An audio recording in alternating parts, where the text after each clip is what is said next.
Orang-orang bilang anak desa jauh lebih cepat dewasa, mandiri. Ahwe adalah anak desa, dan berkat usaha kerasnya, dia berhasil diterima di sebuah universitas ternama di kota. Setelah lulus dan bekerja, ia membawa serta ayahnya yang sudah lanjut usia untuk tinggal di kota bersamanya. Ahwe dibesarkan oleh ayahnya sendirian dengan susah payah karena ibunya sudah tiada sejak dia masih kecil. Sejak kecil ia diajari oleh ayahnya untuk rajin belajar agar bisa sukses di masa depan. Dan Ahwe memang tidak mengecewakan ayahnya. Dari SD hingga sarjana, ia selalu menjadi siswa yang cakap di kelas dan sering jadi anak yang dibanggakan ayahnya ke kerabat maupun tetangganya di desa.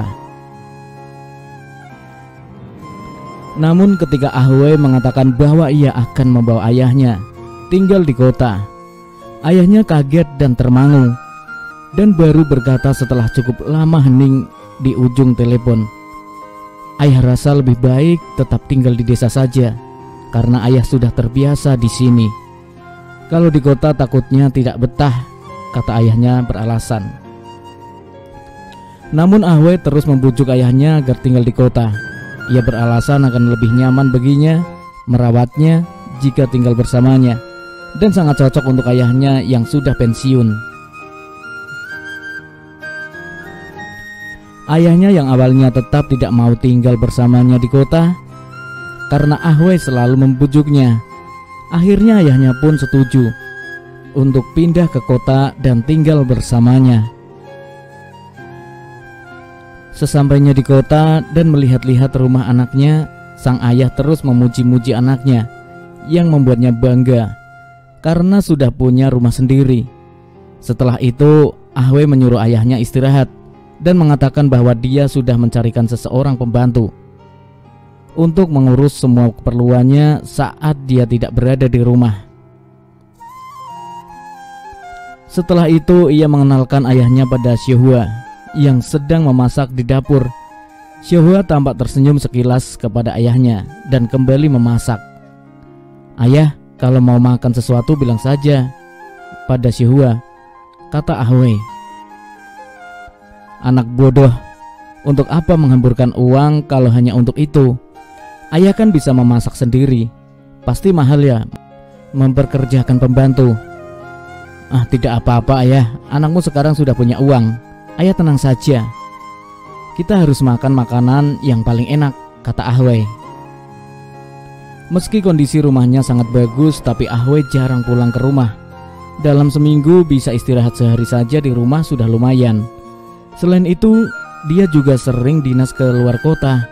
Di rumah besar itu cuma ada ayah dan pembantunya. Kaki ayahnya tidak begitu baik, tidak bisa terlalu sering jalan-jalan di taman. Lama-kelamaan dia merasa sangat bosan. Sementara pengasuhnya tampak seperti mulai kehilangan kesabaran pada ayahnya. Hari itu ayahnya tak tahan lagi, lalu menelpon Ahwe, putranya, dan berkata bahwa sudah 3 hari dia tidak makan. Ahwe pun bertanya di mana Syehua. Ayahnya tersedak sejenak, lalu berkata bahwa sejak Ahwe tidak di rumah, Syehua itu seketika berubah dan sering tidak memberinya makan. Ahwe sangat marah mendengar cerita ayahnya itu. Dia langsung minta izin dari kantor untuk pulang ke rumah. Tapi ia terperangah melihat pemandangan di depan matanya karena melihat banyak makanan enak di atas meja makan, dan tampak Syehua sedang sibuk memasak di dapur, sementara ayahnya juga sedang duduk di meja makan. Ahwe yang bingung lalu bertanya pada ayahnya apa yang terjadi sebenarnya. "Nak, ayah sudah bohongi kamu. Syehua sangat baik sama ayah. Setiap hari membuat masakan yang enak untukku. Tapi ayah ingin makan bersama kamu. Ayah merasa tidak nyaman makan sendirian," jelas ayahnya. Tanpa sadar, Ahwe pun menitikkan air mata mendengar kata-kata ayahnya. Ia berjanji akan sering-sering pulang untuk menemani ayahnya makan. Meskipun ini cerita fiktif, Tapi kisah ini mengingatkan pada kita bahwa sesibuk apapun kita, ingatlah untuk pulang ke rumah. Temanilah orang tua kita, karena yang mereka butuhkan sebagai orang yang sudah lanjut usia itu bukanlah uang kita, tapi waktu kita untuk bersamanya. Nah, semoga bermanfaat untuk sahabat cerita kisah nyata.